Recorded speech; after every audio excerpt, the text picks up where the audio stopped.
Morning, everyone. Afternoon, Just on the cusp, isn't it? Yes, it's 12 p.m. here. Feels like morning, but it's actually the afternoon. Yes. Welcome, everyone. Welcome. So nice to see Familiar faces there. Lots of familiar faces. I'll kick us off. Hi, everyone. Thank you for joining the fourth workshop in a series of workshops hosted by the Social Impact Hub as part of the RISE program, which is supported by Westpac Foundation and Paul Ramsey Foundation. Before we start, I'd like to acknowledge the traditional owners of the land on which we meet today. For me, that is the Gadigal people of the Eora Nation. I love to pay my respects to elders past, present, and emerging, as well as extending this more broadly, acknowledging collectively we are dialing in from a range of locations. My name is Jessica Liang, and on behalf of the broader team at the Social Impact Hub, we've had the privilege of working alongside a range of fantastic people and organisations in the for-purpose sector in the development of this workshop series. Before we dive in, I just have some online housekeeping. Please keep yourself on mute. If you have a question or a comment, please make use of the chat function, and Sarit and Elise can definitely monitor that as well and answer your questions along the way. Please turn on your camera where possible so we can aim to make this session as interactive as possible. If you have any technical issues or challenges for any reason, please private message me and I'll do my best to help. So that's everything from my end. So now it's my pleasure to introduce you to Elise and Sarit, our facilitators, who will take us through today's session on leading and managing in a hybrid world. Over to you. Thanks, Jessica. Welcome, everyone. Sarit van der Graaf and myself, Elise Cernick, we're really pleased to be here with you today. And we're looking at, as you know, leading and managing in a hybrid world. So such a hot topic. We have been looking at this area for some time. So this is kind of building on our body of work and experience in this area over the last year and a half as we've gone through COVID. Sarit and I are going to give you an interactive session. We're really pleased to be on Zoom. It's great to see faces. We're going to do some chat and we're going to do a breakout session and get you in groups of 4 with your peers to reflect on and think about what we're sharing with you. Yes, it's a workshop style as opposed to a seminar style. So please take notes. And if you have questions, as Jessica said, please do pop them in the chat. So to kick off, Sarit, do you want to click me over? Absolutely. Here we go. So we thought we'd start off on a lighter note. This is our new reality, as we go through turning around to our home life and back to our desks, and then maybe hopping on the transport, going into the office, coming back in and out of our these different zones. So that's that. And yes, you can click me over, Sarit. Thank you. So to start off with, I thought I would start with a bit of a personal reflection and a bit of a share about what we've noticed in this domain over the last while. So it was really interesting for me we've been doing a lot of research in this area, as I say, for many months and working with our clients intensively, but there's nothing really like sitting down to think about what you've learned. And then I did that, and I thought I'd share with you that I woke up myself kind of 3 a.m. after I'd read about 5 papers, and I had a shock realization that actually I had digital exhaustion. And I was curious about actually, have I got the balance between well-being and productivity? I'm very efficient. I've got I've migrated my exercise to home. We're doing all our team meetings. We're running all our workshops remotely.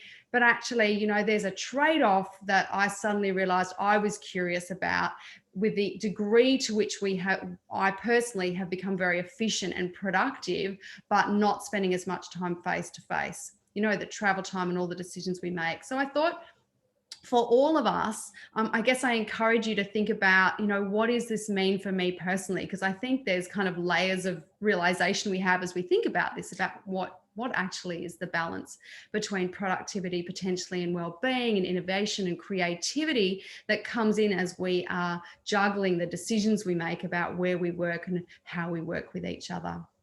In terms of our clients, obviously there's a lot, and many of you will touch on these as we go through the session. So, you know, the personal isolation and digital exhaustion is a theme that we have heard from many of the leaders we work with, and the not switching off, which is that piece of, you know, sort of turning around from your desk, and the boundaries between our work life and our relationships and all our, you know, dishwasher and the computer and the clients and the, you know, staff. So how do we kind of juggle all of that? So that's definitely a theme. There's some really interesting points to both from the research and from our own experience about the inequality that happens across our organizations based on, you know, the level that we're at in our career, more junior people having different experiences than more senior people with more experience. So looking at the cross section of our people and how this hybrid world is affecting us differently is one of the themes. And a big piece for us is around team effectiveness. As many of you will know who know us well, we work a lot with the senior leadership teams in particularly, and so we know it's true there, but it's also true across teams. How do you keep the connection going and do the right balance of task-based work and keeping the people piece working? So we'll talk a bit about that. And then there's sort of big topics like, you know, how do you onboard remotely and do that well? So I invite you to kind of have a moment, and anything there that, and I saw a couple of you jotting things down, anything there that particularly resonates for you, we'd love to hear from you in the chat. If there's one way that this sort of tension, and, you know, for us, we've been thinking about productivity and well-being, but anything that I just mentioned there that really resonates for you, if you walked out of this session with us today and there was something that you were really interested in that relates to this piece, we'd love to know what it is. Please do pop it in the chat, and then we can hone in where we're hearing things of particular interest. I'll pause for a minute and give you a moment of quiet to do that.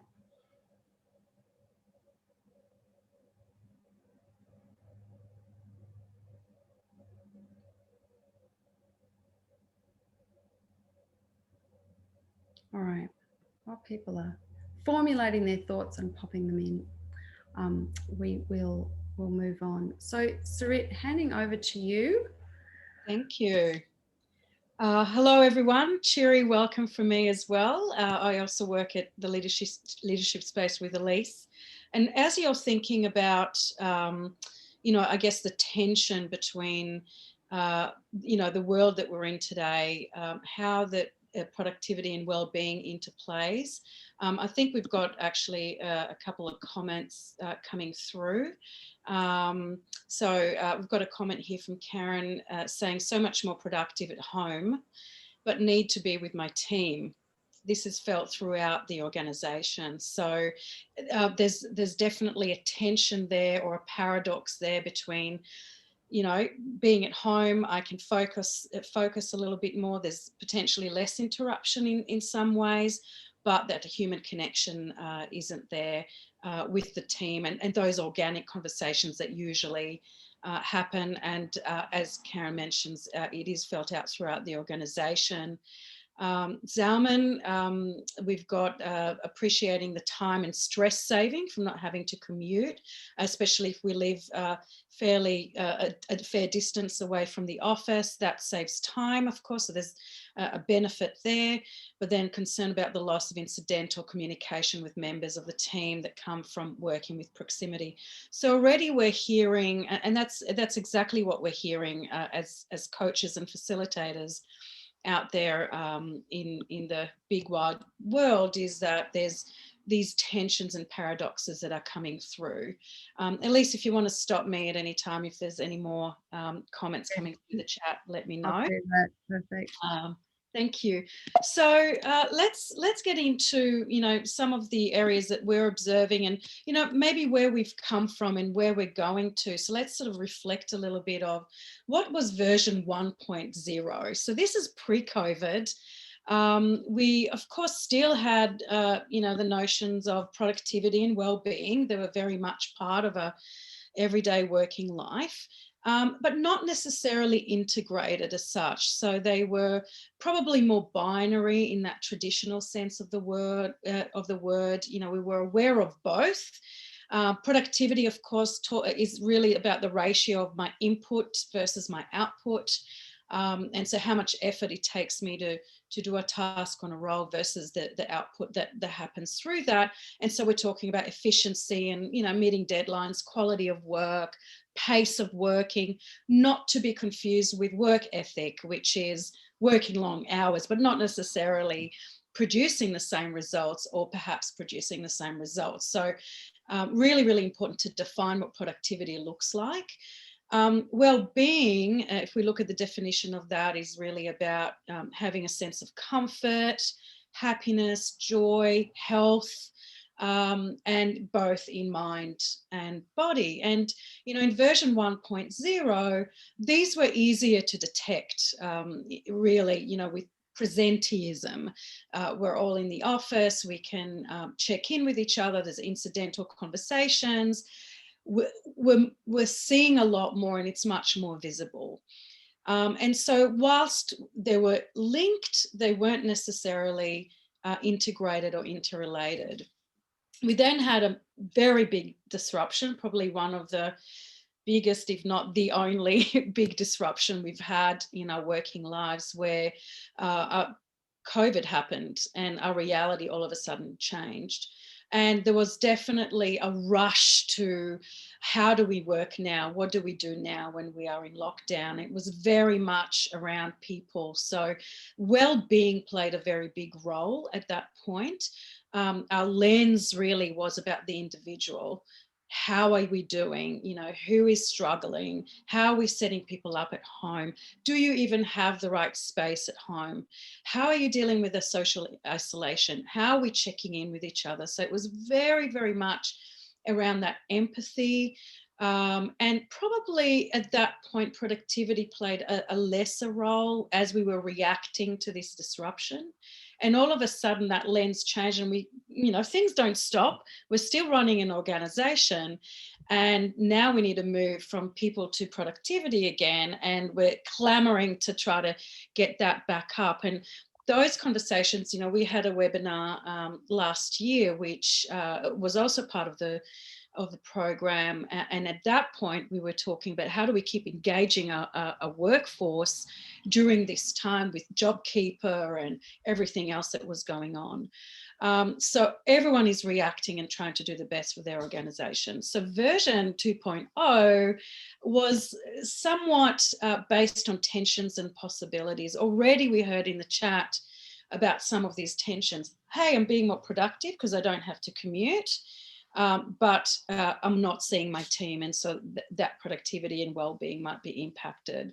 So all of a sudden, productivity and well-being, rather than being sort of on each end of the scale, becoming more aligned, and there's a bit of a cyclical relationship between the two. In terms of productivity, if we look at some of the areas where there's tensions and possibilities, we've got saving travel time, but we have digital exhaustion, as Elise mentioned earlier on. We're changing our innovation and the way we innovate. There's been a lot of innovation coming up for people. I mean, if I look at some of the cafes, I remember a lot of them started selling produce to people to keep their suppliers going and not stop that line of supply. And so there was innovation from that perspective. There might have been some impact on employment, redundancies, JobKeeper and so forth. Time management, I see that basket of washing. Can I ignore it, or can I pay attention to my work? Faster decision making, but I never switch off. So work comes with me. That caricature at the beginning of today absolutely spotlighted that inability to sort of leave work aside and pay attention to the family and my own well-being, sending emails late at night and so forth. And then, of course, we were also onboarding remotely. And I know personally I've been working with an organisation where it's a brand new team and they've never met each other in person until about 2 weeks ago. So, you know, that has its own set of challenges. On the other end, we've got our well-being, which is, yeah, we might be eating healthier because we're not buying lunch, we're maybe cooking more at home, but there's less connection time with our team. We might be exercising more because there's more time and I can wake up less early in the morning and still exercise and then work or in the evening. But there's less incidental activity like walking down to the train station or walking around the office. Presenteeism is different. You know, there's less visibility in one way, but Zoom meetings are much more intense, like very, very intense, cordial. We have maybe a national workforce because we can have people in different geographical locations. We have flexible hours, which helps those of us perhaps who are parents or need a little bit more flexibility and more authenticity. You are now looking into my house. So we're meeting each other's pets and children and pot plants in my case. And so you can see that that's where we got to at the time of trying to make sense of this new world and this new way of actually leading. So now we find ourselves in another phase. You know, we've gone through that phase and we now realize that actually this is here to stay. This is not going away. Are people coming back to the office? Are they coming back to the office full time? Are they coming back to the office part time? Are we allowing, you know, how is this working for us to have people working from home more? And now that we've done it, actually, it's not that bad. So, you know, what does that mean for us as a team? What does it mean for me as a leader? And what does it mean for our organization? And enter, you know, the next phase, which is hybrid version 3.0. And that's where Elise and I, through our experience and the work that we do with our clients, we really put our heads together and we thought, okay, well, what does that look like going into the future? How can we help set people for success, set leaders for success in order to lead really effectively in this version 3.0? And here are some of our thoughts around that. We're certainly authoring a new way of leading and a new way of working. We really do need to change the narrative and how we talk about it. Whereas before it was, you know, version 1 was panic. Version 2 is, oh, okay, it's here. You know, how do we make sense of the tensions? And version 3 is, are we reauthoring it? And how do we get into the new normal? We are rewiring the brain of the organization. This is really important. Are our set of values, a mission and vision, are they staying the same or are they now different? How does that impact our strategy? Is it different? Is it the same? What's going on there? And so we really need to think about, okay, you know, is the recruitment differently? How do we recruit? How do we onboard? How do we engage? How do we look for results? How do we measure the results? Is it the same? Is it different? So we need to rewire some of that. This is a wonderful sentence that I saw in an article by KPMG. And it was just when I saw that, it really resonated that we're architecting new ways of working. And what we mean by that is that, yes, you know, we might be looking at our, you know, high level strategy and we're changing the narrative, but we now really need to put our heads together and think about our policies and what that means in practice for us as we architect these new ways of working. We then have reinventing work practices and, of course, nurturing and enabling a new normal as well. So what is all of this? How do we sum all of this into something that really resonates with us and that integrates productivity with well-being, so it enables us to do all of these. And the term that we are very, very excited to share with you today, and I think will hopefully evoke something in you, is the concept. Oh, you've just accidentally bumped mute, Sarit. Unmute. Let me unmute you. So whilst it's... Sorry, whilst I'm sharing my screen, I was trying to find the unmute button. It was easy when I didn't know where it was, but it wasn't when I was looking for it. So this is a concept of awakened productivity, which is integrating, as you can see, well-being with productivity. And before we kind of, I guess, share our thoughts with you, we would really love for you to think about it as well in terms of what that means for you. So in a moment, we'll go into breakouts. But really, you know, have a think, again, in the chat, what comes to mind for you with this phrase, awakened productivity, in terms of where we've come from and where we're going, and specifically for your organization?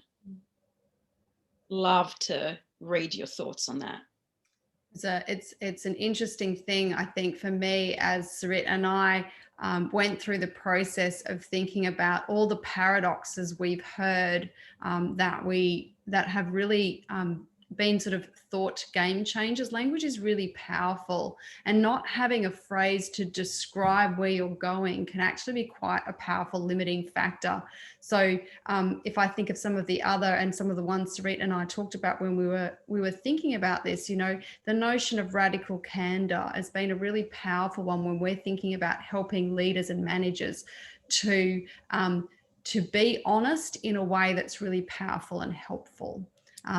There's another one, ruthless compassion. So, you know, taking these two opposing ideas, that you might be ruthless and compassionate at the same time, that you might be radical in your honesty in a way that's productive. And that's what we're really trying to do, is give you a phrase here that you can point your brain to and think, that's what I'm, you know, is awakened productivity the next generation for workforces, and what does that mean to me? Does that evoke something in me that kind of helps me to think about what I'm trying to create, that has some energetic force behind it? So that's what we and it's interesting because every time I think about it, it generates in me a sense of possibility, which is what we wanted to really gift you. So we obviously need to, there's a lot of unpacking about what that might mean, but we just wanted to give you a moment just to hear if it has a reaction. So Gary, allowing time for mindfulness in my workday. Nice.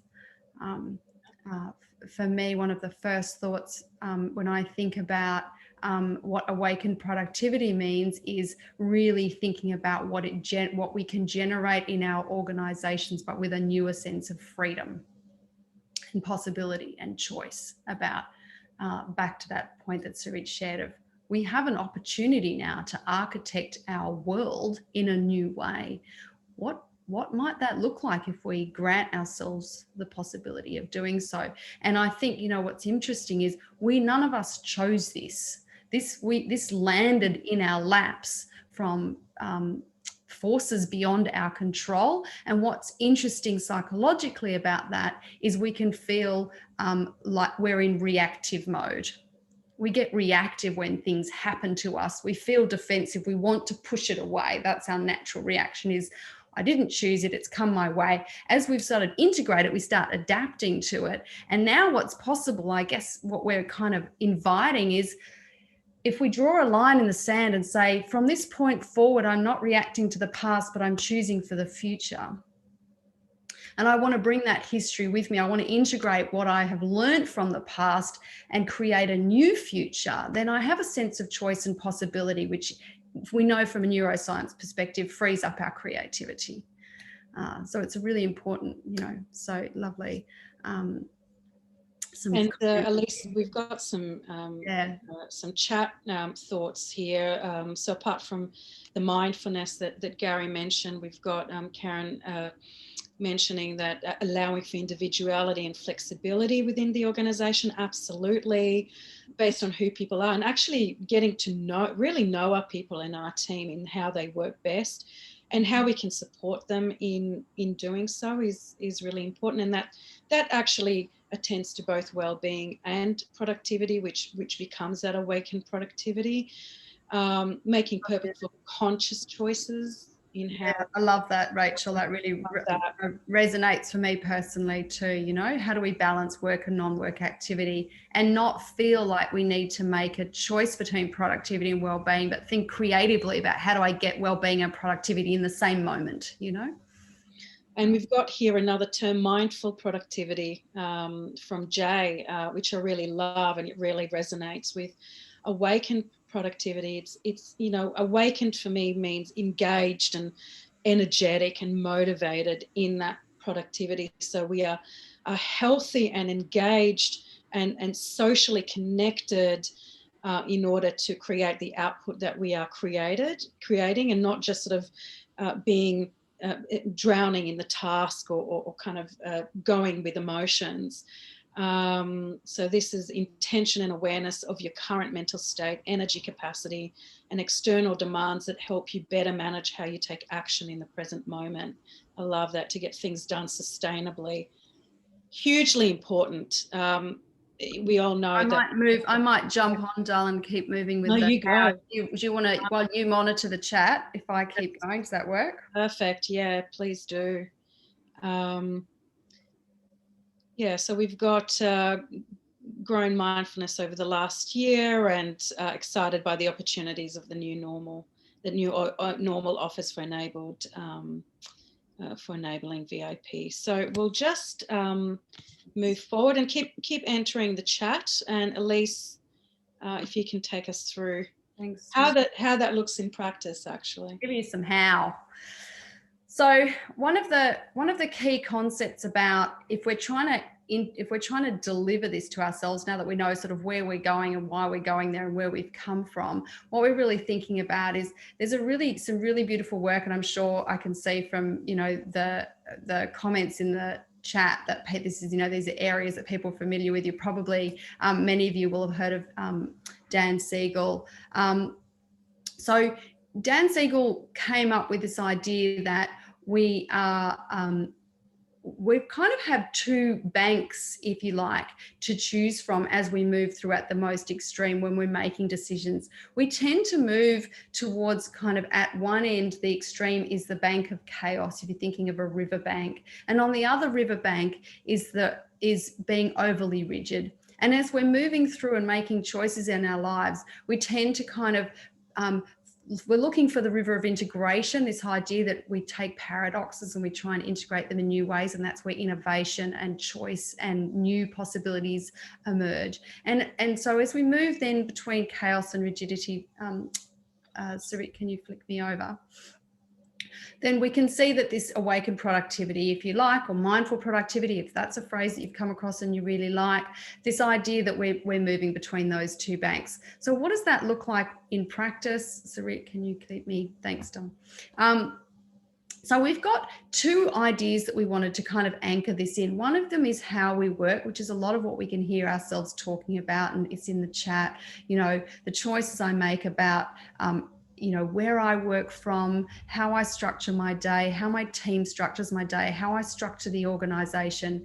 And we can think about if that bank of chaos, when we're working, what that looks like. If we're too close to the bank of chaos, we can be more unfocused or more impulsive and chaotic. Those of you who know Lumina, and I know there's a bunch of you on here that know the tool Lumina, Spark, that we work with quite a bit, you might recognize those are the domains from how we work, the inspiration driven at the most extreme if we're on the bank of chaos.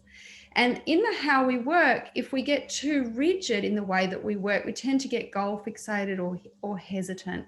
So we're kind of wanting to be aware that they're the two extremes. And if we think about what we care about, again, these are two domains from the Lumina, and they're relevant here. We can be focused too much on people. Like Sarit said at the beginning of COVID, we were really focused on well-being. You know, we're less sort of deprioritized. Many organizations that we saw had to deprioritize productivity and outcomes and increase the focus on people. So we get this kind of drifting to the edges. Are we only people, only outcomes? What do we care about? So, of course, what we're interested in is, what does awakened productivity look like for how we work and what we care about, and how do we integrate these things better? Thank you. So a lovely phrase from Lumina is this idea that the way we want to work, we want to be agile and accountable. That's a really good integration that gives us, we want both the agility of that inspiration driven and the accountability that we get from being discipline driven.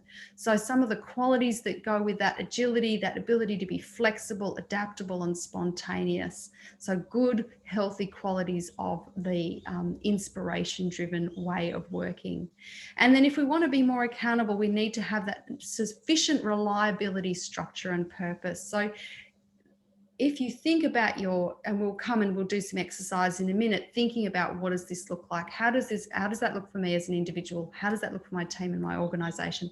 And what's enough of those things? They're levers that we can pull to get more of what we need. And if we flip over into what we care about, when we combine people and outcomes, we've got this beautiful ability to both be the feeling place, the accommodating, collaborative and empathetic, and the outcomes oriented of being logical, tough in the sense of being able to kind of head for an outcome with a certain degree of focus and persistence. And the competitive in what they're meaning here is not sort of the unhealthy competitive, but the desire to come out and do our best is what's inspired there. So that's, and again, for those that do know Lumina, you will recognize them. For those that don't, we'll tell you a little bit more about how you can sort of get into that more. But they're really good anchoring concepts for both. So is there anything you wanted to say about those? No, I just, maybe just in terms of the definition of tough, it's really about resilience, but also the ability to have those more firm conversations, which I think a lot, especially, you know, in terms of this version, you know, 3.0, in what's best for the organization, some leaders have to have those tougher conversations around, well, I know that we've worked from home, but what's best for the organization is potentially coming into the office a couple of days a week, or, you know, another type of conversation. So tough really has to come in there in terms of being warm, but also firm at the same time. All right, so let's start to bring all of these pieces together. As we think about what it takes to bring these concepts to life, as we start now, we want to really make sure that by the end of this, you have a really strong sense of how do you use these things, these ideas, the notion of awakened productivity, the ideas about how do we navigate the right balance of structure and flexibility in our way we work, and this integration of people and outcomes, and what does that look like? What we're inviting you to do is to think about all of those things through the lenses of the systemic lens. So the systemic lens says, we are an individual, we sit inside a team, and we sit inside an organisation, and we sit inside a wider context of all the stakeholders that we need to support. Those stakeholders are our funders, the customers or the members or the end user, the participants, everybody we need to help. All of those, the funders, everybody that sits outside that. So it's useful to think about through those different lenses, starting at the people we're here for and the organisation and the team and the individual. How can we use these concepts to think about what's the opportunity for you as an individual leader to make a difference to your organisation, to take it forward into this next era in a way of awakened productivity that releases new opportunities for you. So we want to give you some of these and then give you an opportunity to think and digest these questions that we'll share with you in a minute in your breakouts and come back. And then you'll have an opportunity to ask us questions. So what I'm going to do is just talk through the questions, and then I'm going to get you to all take a photo of the final page so you've got it for your breakout. So here are some questions we thought might be useful for you to think about. When you think about stakeholders, What is it that your stakeholders, so first of all, think about who they are for your organization. What are the most important stakeholders, and perhaps what are the stakeholders that you're forgetting that need something from your organization in this new world that you need to think about integrating into your strategy for awakened productivity? What do they need you to step into? Who are and are we not taking care of? And Elise, if I may add, we did have stakeholders there first for a reason. So this is intentional. And the reason why is that this is the reason why we exist as an organization. Our purpose and the mission and the vision is really about those stakeholders. So that voice needs to come in from outside in first when we're thinking about those decisions that we make. Yeah, absolutely. Thank you. So stakeholders, the next one, our organisation. Where could we introduce more structure or agility to promote innovation? What's possible here? So one of the things that Sarit and I were thinking as we prepared for this is we didn't want to give you just a laundry list of random ideas.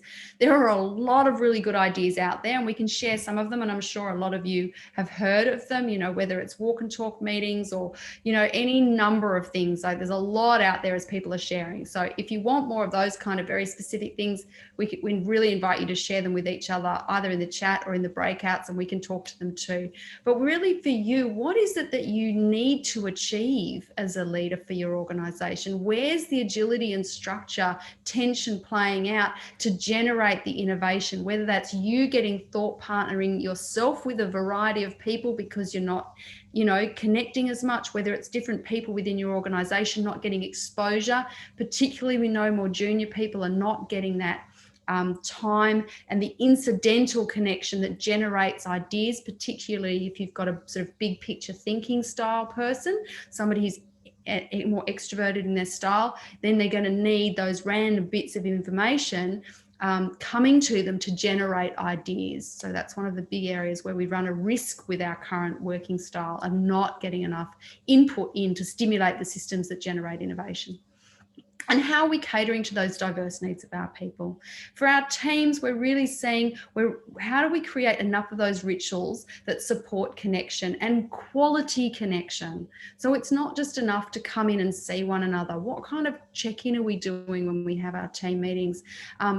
To what extent, and it's not just sort of, hi, how are you, and what's happening in your life, but really being able to bridge some of the gaps that we might be getting from not seeing each other on a regular basis. And how effectively are we balancing that task relationship? So as Sarit said, one of the things that we're noticing is we're really encouraging teams to have a half day offsite. Like if you're not seeing each other regularly, make sure you take chunks of time and go away and spend quality time and balance the task and relationship in that time so that you having the strategic conversation that just doesn't tend to happen in the same way when you're on Zoom. Unless it's, you're really intentional about it. And the individual piece, some of those pieces, am I managing my boundaries well? And what could I be doing to be managing my boundaries better? And how could I structure really my whole life more effectively? Am I getting time in nature? Am I getting time on my own? Am I getting time, that time that I would have spent on the bus going into work, that little 15 minutes even, where I was just on my own and in my own space, have I replaced that with something, or am I just kind of rolling from one thing to the next and not actually creating that space so that I've got good balance? So that's some of that. So we'd love you to take a photo of that.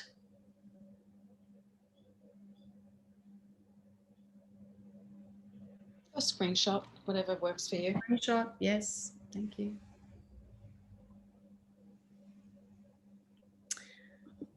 And then what we're going to do in a minute, lovely Jessica is going to pop you in breakouts of roughly about 4 people.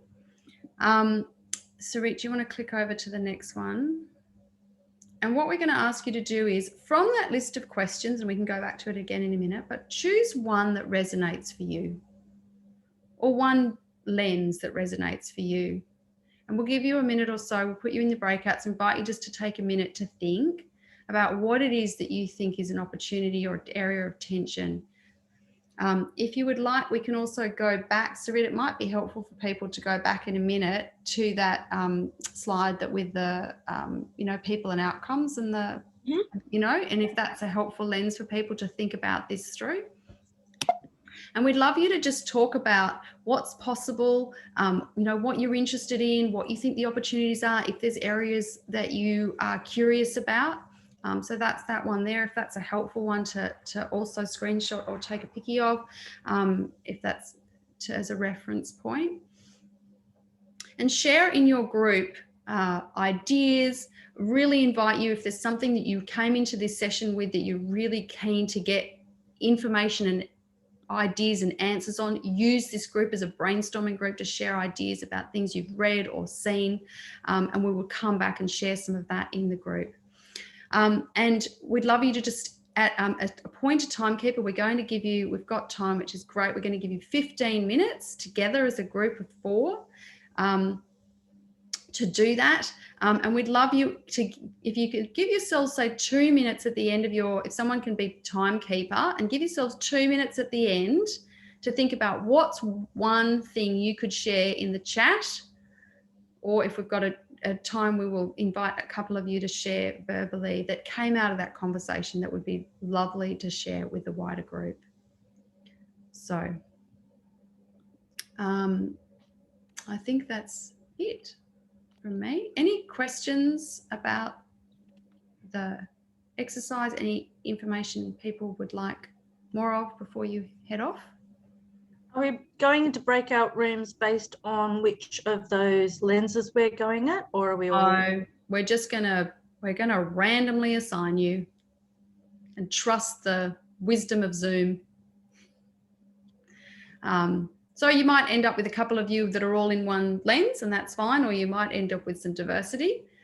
So in the 15 minutes, hear from each other. Just make sure that you all get a couple of minutes each to talk and share and see if you can get some juiciness from the conversation. Okay. Jess is going to be. Jess, welcome back, everyone.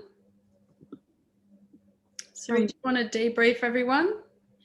Yeah, so perhaps maybe, well, you can choose a chat or we can just have a conversation. I think maybe a conversation, if you can unmute yourself, would be amazing. Love to hear from the different groups, what resonated with you, what were some insights and ideas that you have come up with that you would like to share with us?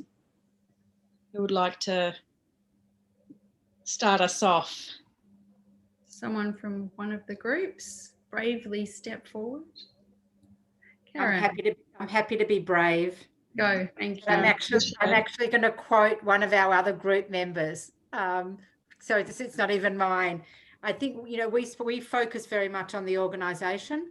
Mm-hmm. And I think one of the concepts that really resonated with our group was this concept of meetings versus working in proximity. And, we've spent a lot of 2020 in a lot of meetings. So from a meeting perspective, it probably doesn't matter whether we're meeting face to face or not, but where the richness really comes from is the working in proximity and what that may look like in this new post-COVID world. Mm. And so for you, when you heard that, Karen, what really resonated for you? Is there something that connects to with something you've experienced in your own organisation? Well, I think, yes, because I think it's, we can argue that, we don't need to travel to meet with people, but it's actually the jewels or the treasures that come by just working in close proximity. And if we're trying to encourage people back into the office, the lure of meetings isn't going to do it. The idea of working in proximity and learning from each other and kind of bouncing off each other has a little bit more glamour to it, I guess, or allure to it than come in because we've got a face-to-face meeting. Yeah. And what comes up for me when I hear you say that, Karen, is that, just mapping it to what we were doing with that model is that actually it's the incidental, unstructured inspiration-driven connection time that we are not getting as much of. And our tendency is to try and bring people together by putting in more rigid structure, does that, just to connect it so that that's useful for others too. Thank you for sharing. Yeah. So can I just jump in one more thing? I think one of the other things that we're looking to experiment with is to have people come in later. So to say, you all hate the traffic, come in at 10, leave at 2 or 3, so you can avoid sitting in the traffic to and from work, but you can still have a half a day working in proximity. Yeah, nice. So the timing and the flexibility around what time. Yeah. Others willing to share? We've got a couple of minutes. One of the ideas from my group was if you're working from home, at the start of your work day, going out your front door, walk around a little bit and then come back in through your front door just to maintain that sort of ritual. Yeah, nice. Yeah, and the ritual word's great. Yeah, I love that. Setting a bit of a line or a break between the home and the work in a physical way as well. Thanks, Gary. That was advice I was given, which I never took. So I told Olivia and Gary that I run a residential college, and there's a door connecting my lounge room to my office, and it's been 16 years and the line has always been blurred. And so for me, Olivia mentioned Teams, which is the one I would usually gravitate to, but I realised I had a very different COVID experience because all my team needed to be on board. We're looking after university students, housing them, feeding them. So I went to the individual, which is not something I would usually go towards. And I think Gary had a similar experience to me where we didn't have the same challenges that Olivia and her team are facing. But yeah, that came up with how to manage boundaries and how to structure life more. So even though I've been doing this for many years, the information that's coming out of everyone's experience now from working from home is really healthy for people like me who just, there was not much talk about it unless you were working from home, as your own business or as a parent or something. So yeah, I love that, Shana, that idea. And I resonate with that too, because we had a remote team before COVID, which is why I kind of mentally went, I'm good.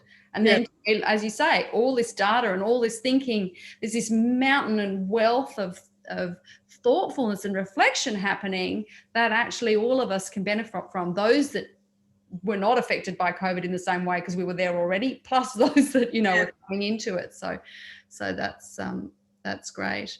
One of the things to offer, if that's useful to you too, around the teaming piece that comes to mind, and I think it was Karen from your comment, one of the things that we've noticed has been super helpful as an activity to do with teams is to actually talk about what are the most valuable conversations we need to have as a team.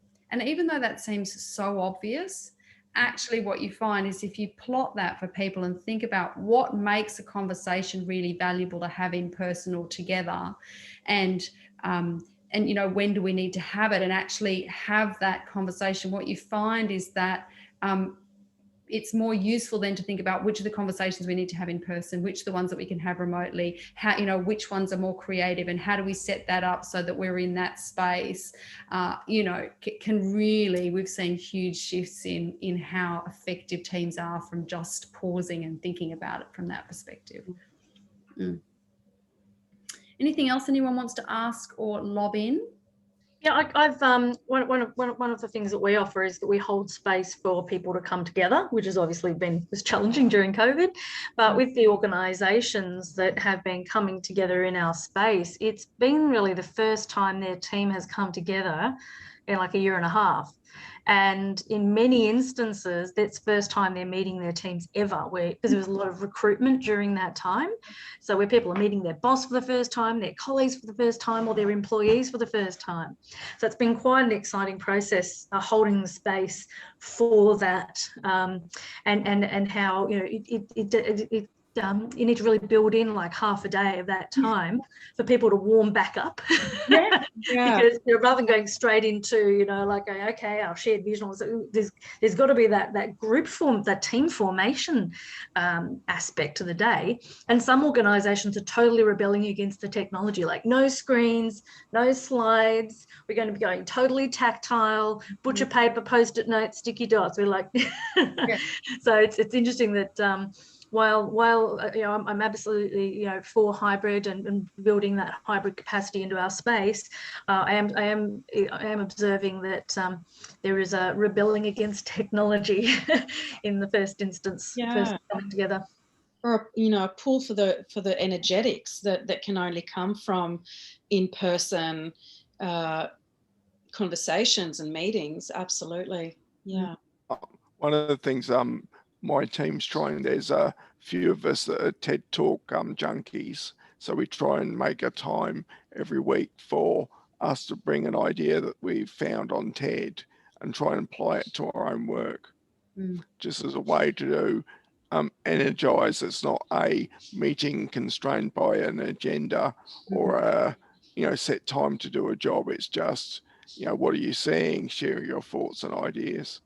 Yeah, I love that. That's that kind of, you know, structured creativity. We've got an aspiration, which is to stimulate ourselves and get new ideas, and we put a little bit of structure around it, but not too much. We've still got that space to connect and bond with each other and actually have a laugh and, you know, do all those really deeply human things. I think one of the other things that really comes up, Chloe, listening to you for me, is that we've got a lot of high turnover happening. We have restructures happening as organizations pivot to change.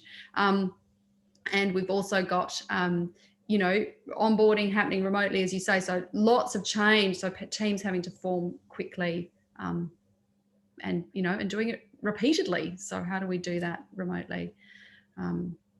Sarit, should we go into... Yep. What do you think? I'm just going to pause myself while I just go and plug my computer in while you take over. Yeah, no problem.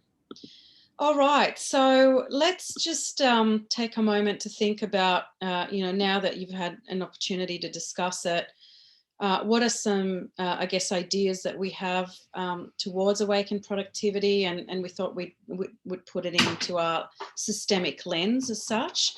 So if we start with you individually and with individuals in your team, Elise already mentioned that there's a tool that we use called Lumina Spark, and we've talked to you about the language that's used in there in terms of outcome-focused, people-focused, inspiring and discipline-driven.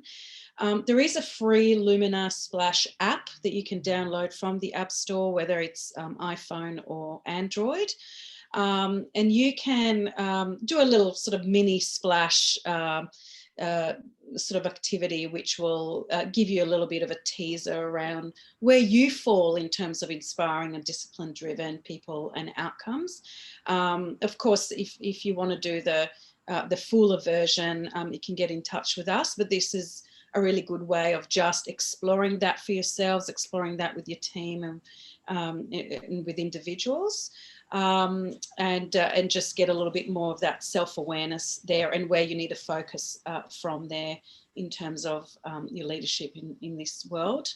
I was going to just add there, Sarit, you know, for Gary and, you know, those, Chloe, when you're talking about wanting to have an opportunity for sort of that loose structure where we get to have conversations and bond and connect, one of the things we're finding really useful, and you can even do this with this, I mean, Lumina has a very deep tool, which is not expensive, but richer. What the Splash gives you is very superficial, but you can do this activity and actually on your phones, you can compare yourself. And you'll have to have a bit of phone, Chloe, but you know, you can take your app and compare yourself to each other and actually have a conversation about how we're similar and how we're different and how might we work together. We do it with the full tool, which is a big you know, team development, professional development, but even with the light splash, you can do that. So sorry, Sarit, just lob that in. That's great. Thank you. Discussing what awakened productivity is for your team, what it looks like for you, for your organisation, any of the opportunities that come up for you as a team, and how you combine, how that combination of agility and accountability resonate for you as a team and as an organisation, and what are some of the things that you can put in place in order to allow for that to happen. Looking at, and I really love this, how do we embrace the language of quality failures? So this is an experiment. It's new for everybody. This version will certainly be new for everybody. How do we experiment towards this hybrid 3.0 version? And actually, while you were in breakout rooms, Jess Roth, who's on here somewhere, mentioned a wonderful podcast with the CEO of WordPress, I believe, and they've done, Yes. Is that right? They've done hybrid for many, many years, pre-COVID. This is just their reality.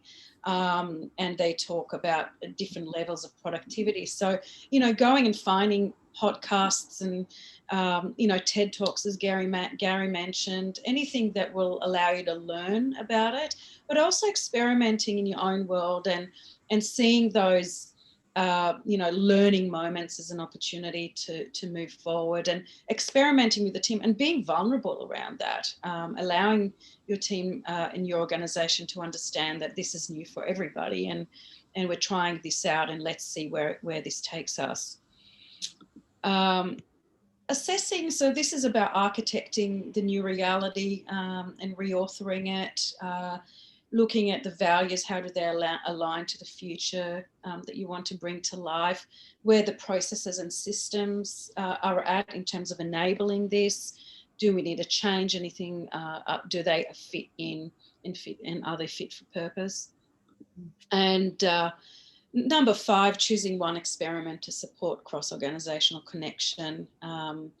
Elise was talking about liberating structures before, so you can read that book and come up with your own ideas. So how do we create that container in which we can then work within and allow that agility within that structure? So yeah, I can talk. Should I talk to that in for a tiny bit, Sarit? Yeah. Yeah, so there's so liberating structures, if you haven't heard of it, is a whole body of work, and what it's an open source platform for ideas for innovation.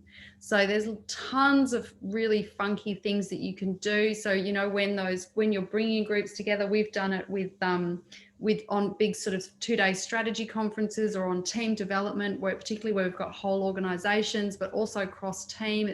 Really juicy way to get people together to generate ideas and to really get that equity of ideation happening and creativity, which is a really important cure for some of the isolation we've got in the younger generations, or the less experienced, or for our CALD communities, where actually connecting and sharing and innovating is not as easy, and we might be actually losing some of the value and juice of our people because we haven't provided a structure that enables that sharing and generation of ideas. So World Cafe, which many people have heard of, is from Liberating Structures, but there's a whole wealth of fabulous ideas in there that you can look up and play with. So yeah, sorry, Sarit. No, that's great. Thanks, Elise. And last but not least, as part of the RISE program, so those enterprises that are actually taking part in the RISE program through SAH, we are offering a small number of pro bono coaching sessions, and so if you are a part of this program, please apply to SAH for this. If you are interested in how we can support you and you're not a part of the RISE program, then of course feel free to contact us.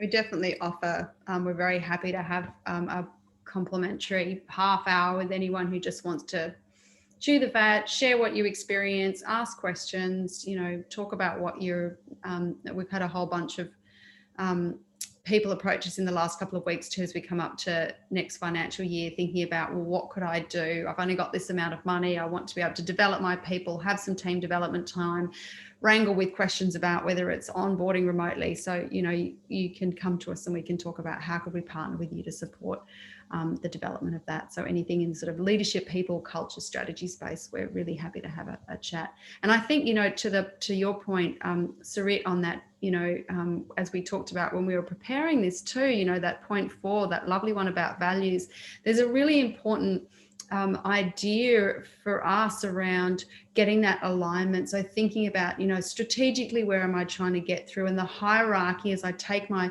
thinking through, how is my strategy, you know, how has it responded to the stakeholder changing needs? And so have I got that link between strategy and my stakeholders? And then do I flow that through? Does the logic flow through in terms of the structure of my organization and our work practices and the resources, as Jess and we were talking about while you guys were in the breakout?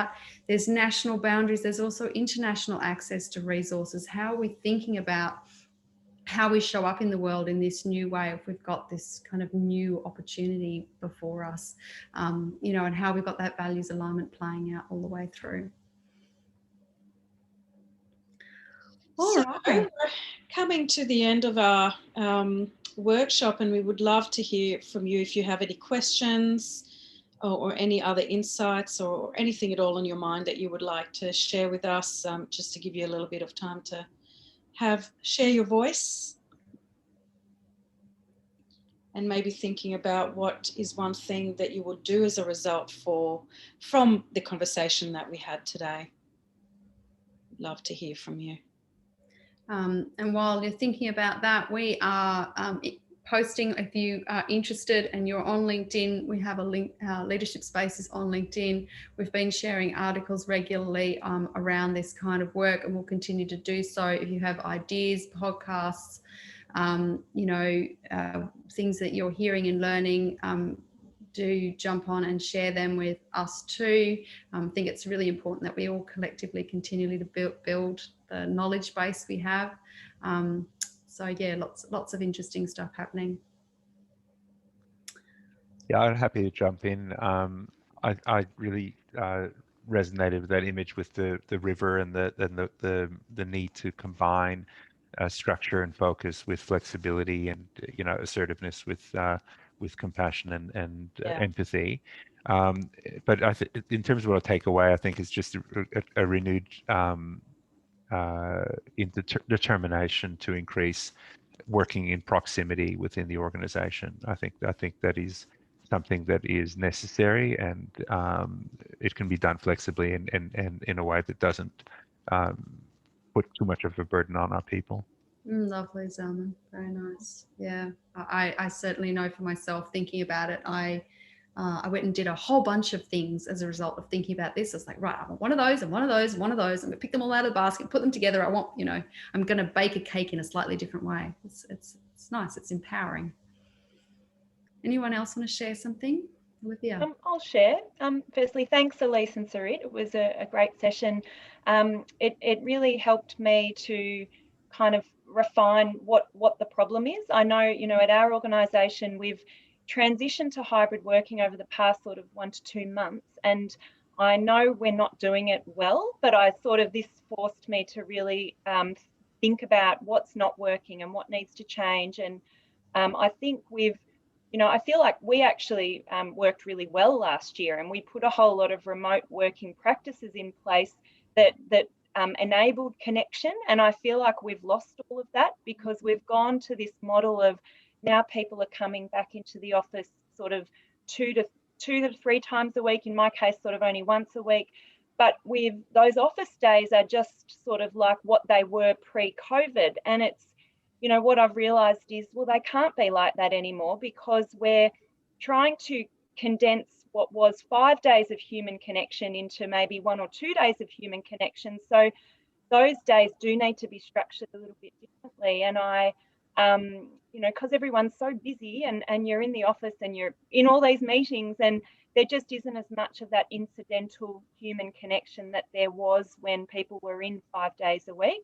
So what I'd really like to do is kind of go back to the broader team and actually have a discussion around what do people want out of these office days outside of just meetings and tasks, but what can we put in place to really help facilitate those conversations and more of that incidental stuff? Is it about saying we're all going to have lunch at the same time and sit around a table and actually just have a non-work related chat for half an hour for those people that do happen to be in the office that day? Or are we going to maybe have random coffee dates with colleagues that we might not normally sort of talk to? Or I liked Gary's idea around that TED Talk inspired discussion, or just getting some of these sorts of rituals and practices in place that help bring those human connections to the forefront, rather than just if it happens, that's nice. But no, it needs to happen. It's got to sort of be a priority.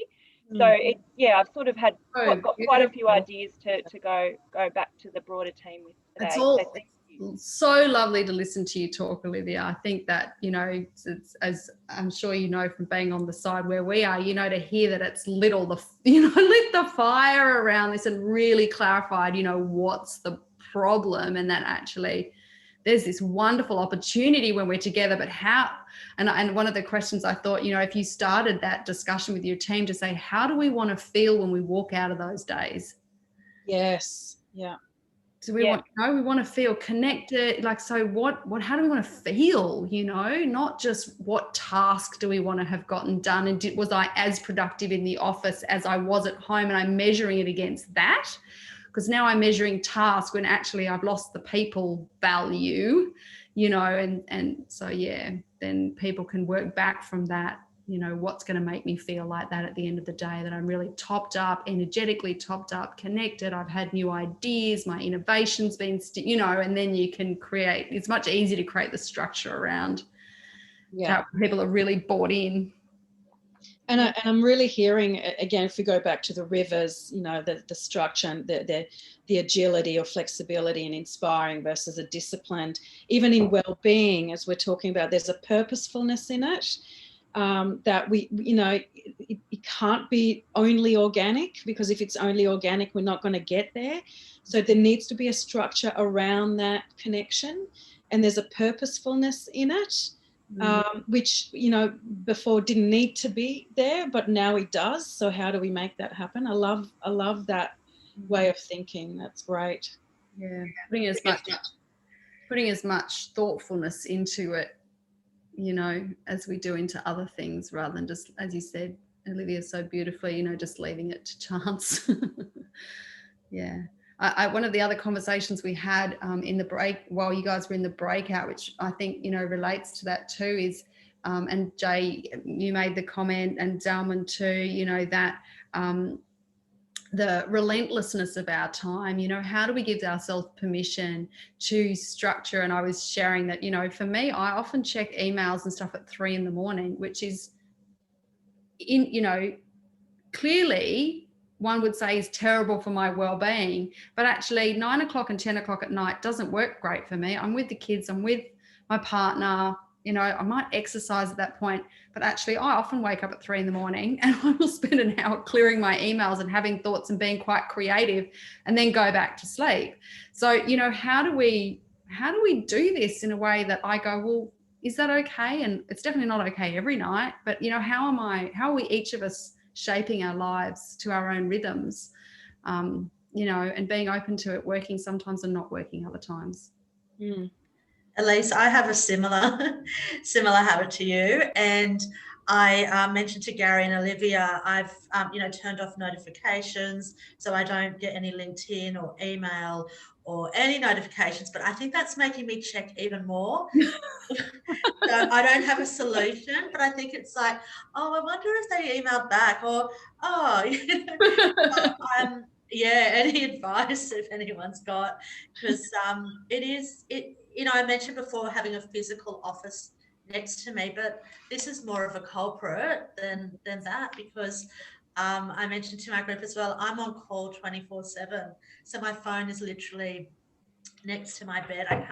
I know all the productivity and all the gurus say, put your phone in another room. I actually can't. So yeah, if anyone has any good TED Talks or resources, or I'd be up to learn more. Self-preservation. What do I actually need to do to make myself, productive and effective, and their challenges. Wonderful. Anyone else want to share anything? We've got 5 minutes to go, and we need to leave some time for Jessica to wrap us up. Do you want to go to the next piece, slide, Sarit? Yeah. I think it's got our, oh no, that was that one. And then just there's us. So just in case you don't know how to find us, that's where we are. So you can email us at hello@leadershipspace.com.au. Our LinkedIn, as I said, Leadership Space, or our website, and we've got resources about, and the link to Lumina is actually on there, and there's videos about it if you wanted to learn more, and so forth. But yeah, I think that's it. And any last comments or questions from anyone before we hand to Jessica? No. Thank you. Really, really lovely to hear from all of you and hear comments and sharings. Over to you, Jessica. Awesome. Thank you. Thank you so much, Elise and Sarit. That has been such an amazing workshop. And to you participants, thank you for coming today during your lunch break. And we hope you had a lot of value which you can apply to your own organization or personal life. We'll be sending through a workshop feedback survey shortly. So please take out the time to fill it out. We'd love to hear from you what's working and what's not, and how we can improve to provide you relevant and interesting content in this workshop series. The workshops coming up in the RISE workshop series is Social Lean Canvas on the 7th of May, followed by Branding for Impact on the 21st of May. So that's what's coming up next. So please register if you're interested. Otherwise, in the meantime, thank you all for coming, and I hope you have a great weekend. Thanks. Thank you, everyone. Lovely to meet you all and see some lovely familiar faces as well. Thank you. Bye-bye. Bye.